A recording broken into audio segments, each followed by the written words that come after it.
The White House monitoring things in California.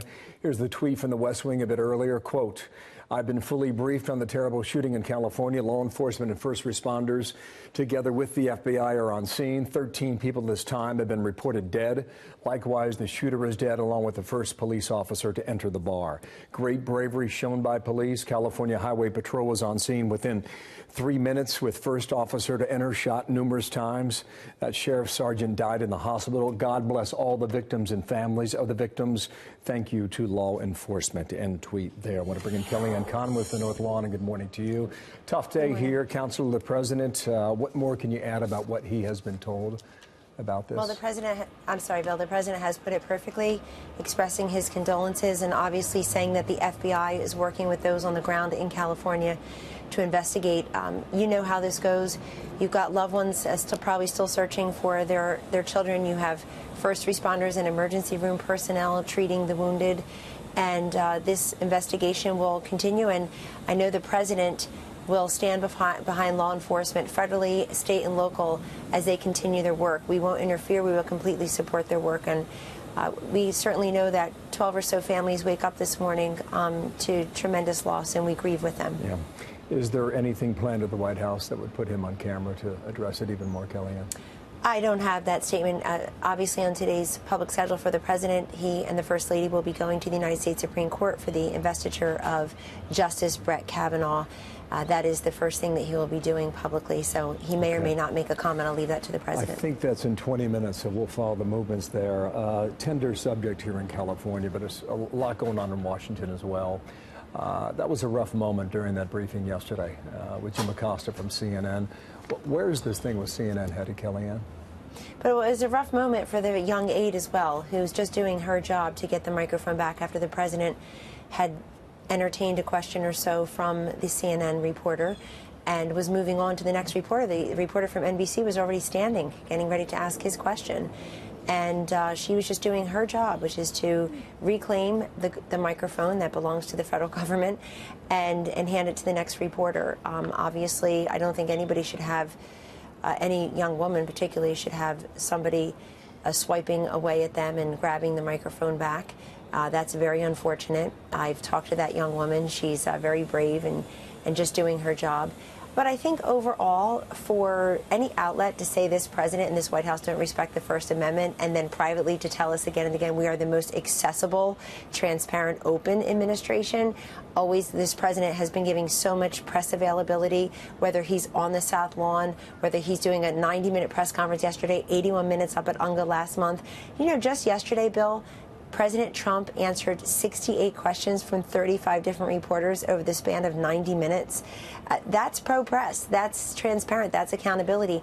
At his first press conference, after he lost double the number, after President Obama lost double the number of the House seats and took his, quote, shellacking, to use his word, he faced the press, but he took 22 questions from 10 reporters, 68 questions from 35 reporters for President Trump yesterday. Yeah. Listen, I'm not here to pick a fight today, especially in light of what's happening in California, but White House Correspondents Association put out a statement. I want our viewers to hear it now. The White House Correspondents Association strongly objects to the Trump administration's decision to use U.S. Secret Service security credentials as a tool to punish a reporter with whom it has a difficult relationship. Revoking access to the White House complex is a reaction out of line to the purported offense and is unacceptable. You know, you pulled his past last night. What does that ultimately accomplish? Look, there are journalists here at the White House and the White House Press Corps who every single day try to do their job by getting the story. Others try to get the President. They shall remain nameless right now. I think that some people like to grandstand and be part of the story. There's no question about that. We hear that from other journalists. Maybe they're not going to come forward and say that, but they say that.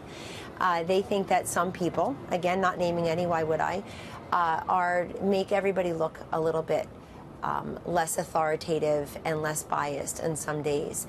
And so that is a decision that was made, and it is, I would not expect the White House Press Association to say anything differently. But again, you have to go back to everything the President said yesterday. The President also said that his press secretary, his administration, constantly being berated by members of the press. And I'm one of the most pro-press people here. I'm on TV daily, including on other networks, not just Fox. Here's the question. There's a national tone that's running red hot right now. How do you counsel the President to try and bring that tone down?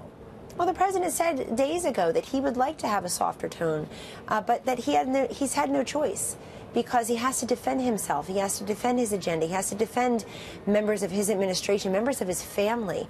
You want to talk about a red-hot tone? What about the woman who lost in 2016 who can't seem to get over it, saying that we can't be civil to people of the opposite party? What about Maxine Waters saying, you see members of the cabinet get up in their faces? Now she's set to be a chairman of an important committee. Jerry Nadler just yesterday on a train ride down from New York to Washington was caught by a reporter saying that he's going to work to impeach President Trump and impeach Justice Kavanaugh. You want to talk about red-hot tone and substance? Let's see there it is. Democrats It's dangerous. Yeah, I've been physically touched by people. I've been yelled at. My kids have been threatened.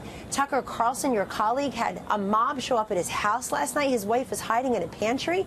Let's talk about red-hot rhetoric. I'll stand here all day long in my 4-inch heels and talk about it if you want to, but I will not let it be cast as one-sided and the president's fault. Kellyanne, when was the decision, and just one more topic here in the short time I have left, when was the decision to fire Jeff Sessions? When was that decision made?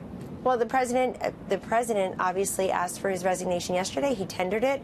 It's been a fraught relationship that you have covered on your program and elsewhere on your network for many months, if not the better part of a year and a half. It's been a long time coming. But look, I think many people, including the president yesterday, commended General Sessions for his years, his service. He's been a public servant for 40 years down in Alabama, here in the United States Senate, and as Attorney General. But I think it's very commendable and notable that the president is auguring for a continuum by having the chief of staff to the attorney general, who's been there for over a year on the job, be the acting attorney general, quote, until a permanent replacement can be nominated, and keeping in his job the deputy attorney general, Mr. Rosenstein. So this is a continuum. The Mueller investigation will continue. I would note for you the ABC News polling that came out 2 days ago. Okay. 42% say they approve of the way Mueller's handling the investigation. 46% disapprove. And in a separate question, 41% say that the investigation is justified, and 54% believe it's politically motivated. That's ABC News data. Yeah, understood. Kellyanne, I apologize. We've got some more breaking news. Believe it or not, Absolutely. This is the tone by which we operate now, the speed. But I hope you come back. Thank you so much. Thank you, Kellyanne Bill. Conway from the North Lawn. Appreciate it.